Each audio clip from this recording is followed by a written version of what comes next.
My name is Fred. I have been working for the company I joined when I graduated. I'm just a regular office worker, and this is my third year with the company. I have no position yet, but I have a good relationship with my boss and fellow employees, and I was living a peaceful life. Even though I'm like this, I recently got married. My spouse was my childhood friend Kylie. We became sweethearts just before we graduated high school, and we had been in a long-distance relationship until now.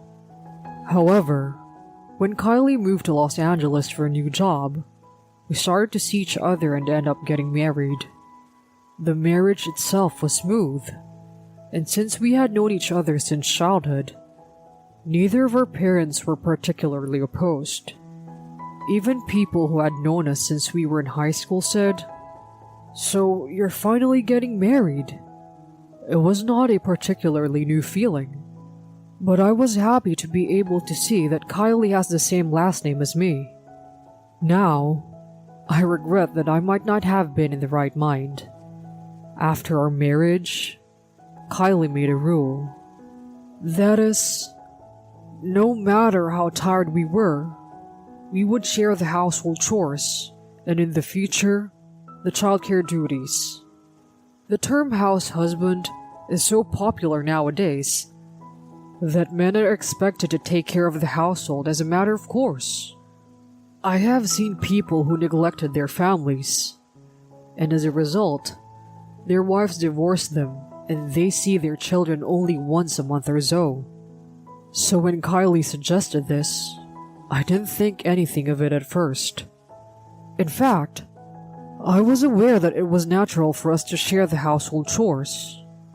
I myself have been living alone for the past 5 years since I moved to LA, and have been cooking for myself. So I am proud to say that I can do a certain amount of housework. So when we decided on the division of roles, I was rather happy to feel that we were married. However, I realized that it was a little different from the everyday life I had envisioned. Kylie changed jobs and came here, but she did not fit in at her new job and resigned after 3 months, and is now a full-time housewife. I had no intention of turning into being a stay-at-home dad, but I knew somewhere in my heart that I wanted her to do the housework that I could do during the day because I was working outside of the home. However, Kylie never does anything other than the chore she was assigned when we first got married. Even if it's raining and she notices it, she ignores it even if the laundry is soaking wet, because laundry is my responsibility. And to me, she says, "It was raining, you know. Why don't you check the weather forecast first, and then hang your clothes outside to dry?" She'd say stuff like that. So I ran the washer again, put it in the laundromat to dry because it was a lot of laundry, brought it home, folded it, and put it away. To be honest, it was a hassle, but I couldn't ask Kylie to do it, since I told her that I would be in charge of the laundry. However, Kylie's demands escalated as I didn't talk back. For example, Kylie is in charge of cooking. "Lately, with the high cost of living, we can't make ends meet on $5,000 a month. Will you increase the monthly food budget to $6,000? She began to ask me brazenly. In the beginning, $4,000 for food was enough to make ends meet. But before I knew it, it had gone up to $5,000. And now, it is about to go up to $6,000. We've only been married for a few months, and if we keep increasing our budget at this pace, one day, she will say $10,000 for food alone. So I decided to stay calm and tell her how I feel. I still don't know about $5,000, but $6,000 for just 2 adults seems a little high to me. Can you tell me the breakdown or something? When I say so, Kylie becomes overly grumpy. When I ask her to show me the details of what she'd bought, She'd say that I was interfering too much or that I'm trying to control her. I didn't mean it that way, so our argument heated up even more. In the end, Kylie had not prepared dinner, so we ate dinner separately for the first time since our marriage. After living like this for so long, my heart was getting tired. I am a newlywed now, and since we were married after having known each other since childhood, people around us sometimes tease me with that story. At first it was a pleasant tease, but lately it had been nothing but pain. Of course, people around me don't know our situation, so it's not bad at all. It's all in my head. Even though I knew it, it was hard. And when I came home, I found Kylie lying around, not even doing the chores that she is in charge of these days. Her room is a mess. She doesn't cook anymore and buys her own lunch, and I don't even feel like I'm living with her anymore. And Kylie, who has been lazy, not exercising, not doing housework, seems to have gained weight recently. Her acne had increased, her skin was rough, and she was no longer the beauty-conscious person she used to be. After all, our relationship was starting to simmer and cool down. I had reported the situation to the authorities and was behind on the divorce process. But I decided to make a move because I knew I had to break off this kind of relationship as soon as possible. After work, I usually go straight home to take care of some household chores. But I decided to take a detour and go to the city office. When I received the divorce papers, I knew that my relationship with Kylie would end soon, and I could see a tangible future for us. To be honest, when I received the divorce papers, well, that's a relief, I thought. I could finally be free from this pain. Then I went home and tried to talk to Kylie, but for some reason, she was not there. Kylie is someone who has always been an indoor person and only interacted with her friends for some tea when they invited her. So I have a bad feeling that this is weird. Thinking it couldn't be, I opened the drawer where I keep my valuables, and sure enough, my bank book and credit card were taken out. Come to think of it, Kylie has been asking me every day for money to buy her brand name items, but of course I refused. So I thought that she must have had a crazy idea that she could withdraw money from my bank book without my permission and bought things from my account. I didn't expect that she would go this far, and I was fighting feelings of impatience and anger inside. I wondered how I would behave if I met Kylie in this state. I might act out of anger, or I might be too shocked by what she did to me to even speak. While I was thinking about this in agony, my phone rang. It was Kylie. I immediately picked up the phone, and Kylie made an unexpected request. I have your bank book and credit card, so if you want them back, you have to pay me alimony. I don't know what she was talking about. Why should I pay you alimony?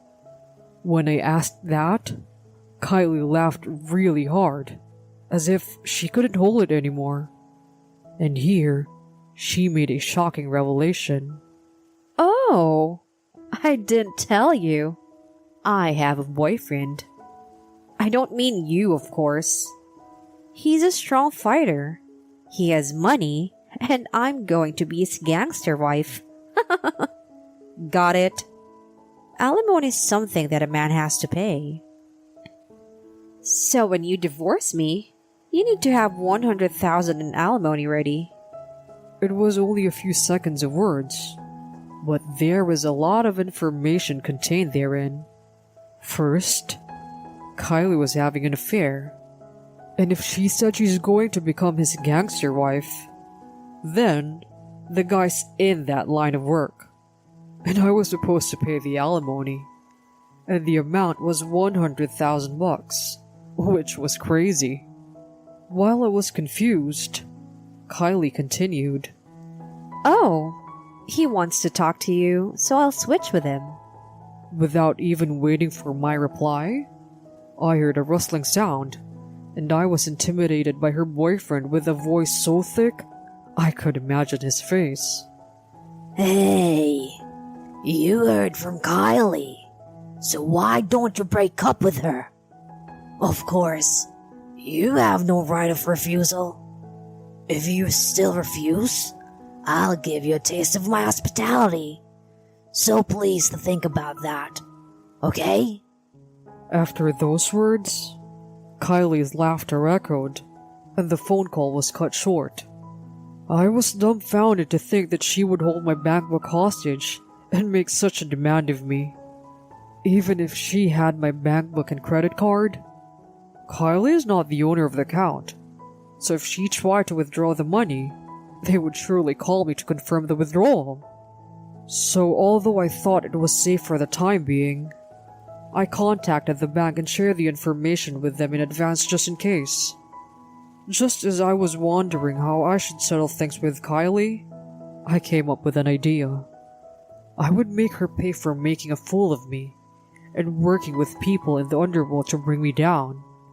With this determination in my heart, I took action. A month passed. Kylie asked me if I could meet with her and have her sign the divorce papers. Kylie didn't seem to think anything of it, and showed up 30 minutes late at the family restaurant I specified. Sorry. I was doing my makeup, and before I knew it, the time has passed. Kylie is laughing at me with no sincere apology, just empty words. Although I was annoyed, I didn't mind it too much, because I was planning to erase that smirk from now on. Then, immediately, Kylie notices something unusual. Oh well, Nate is not here. You know where he is? Nate is the name of the boyfriend who threatened me the other day. Kylie seems to think she has some kind of advantage over me because her boyfriend is a gangster. But I decided to break it down from there. How could Nate possibly come to this useless discussion? I gave him a stern talking to the other day, so he won't be coming back. Kylie's face became tense as I said this with a smug look on my face. She was probably thinking about how Nate and I knew each other, and what I meant when I said I gave him a stern talking to. With Kylie by my side, I asked her if she wanted to go into a family restaurant. It was just before lunchtime, and the restaurant was quite crowded. Kylie had been fidgety for a long time, so I decided to sit down and tell her the truth. As it turns out, Nate left you and ran away. I didn't realize it when he talked to me, but he and I had a fight long ago.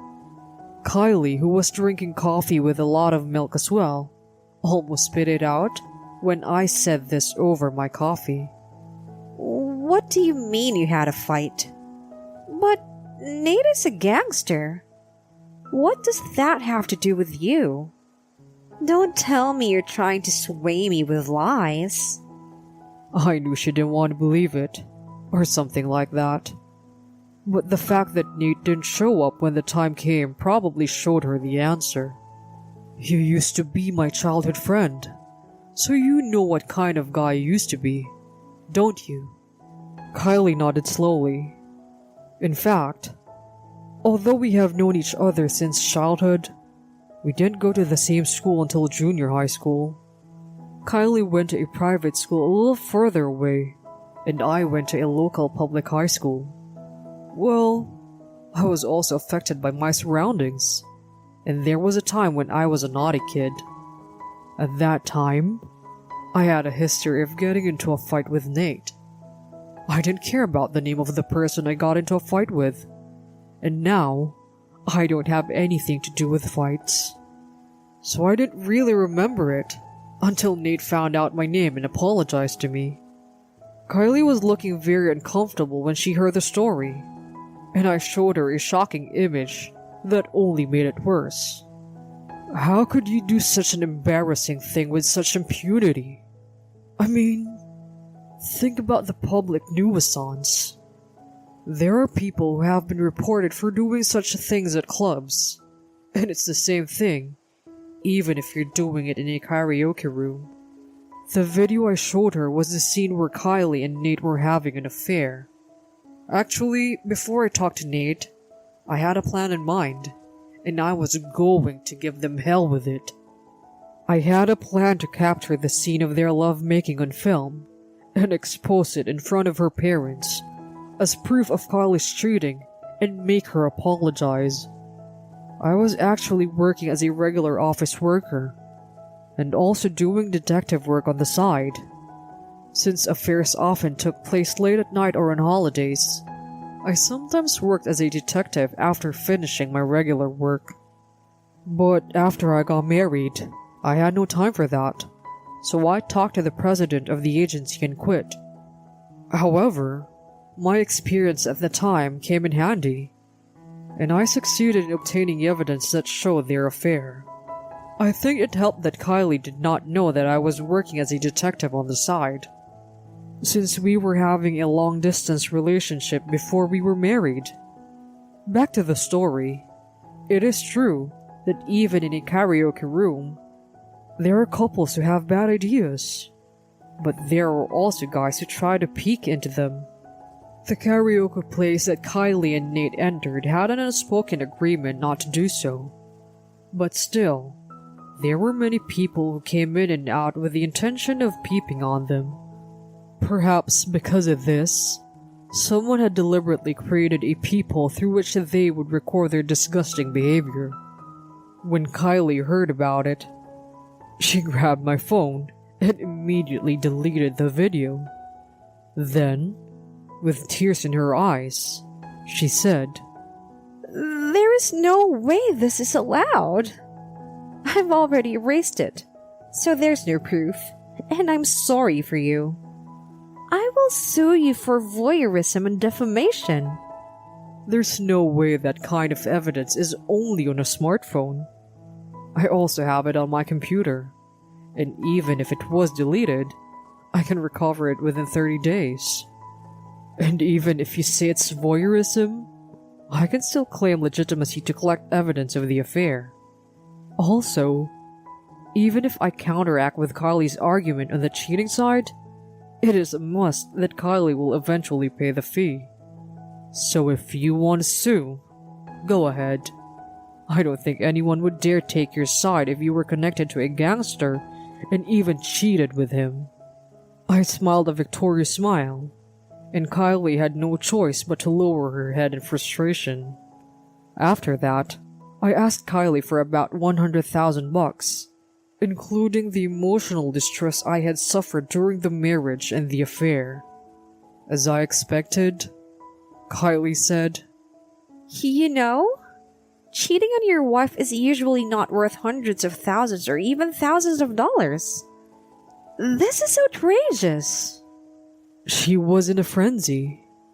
I was stunned that even she misunderstood the meaning of alimony and demanded $100,000. However, even though we took the case to court and Kylie was ordered to pay the alimony, Kylie ignored it.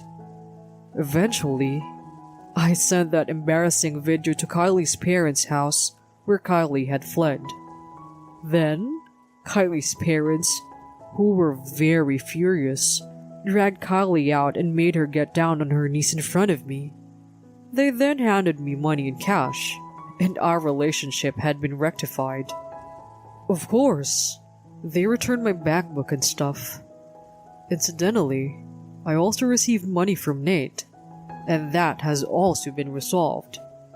I never want to have anything to do with such gangster people ever again. After that, Kylie contacted me, saying that she had been kicked out of her parents' house with a lot of debts, and that she was in trouble because her life had fallen apart.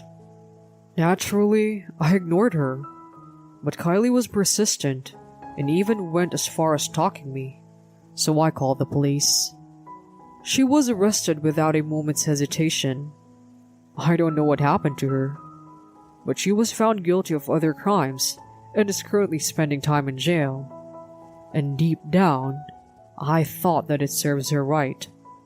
I was surprised too, but it felt good to think that I was now free of the stress caused by this married life with her.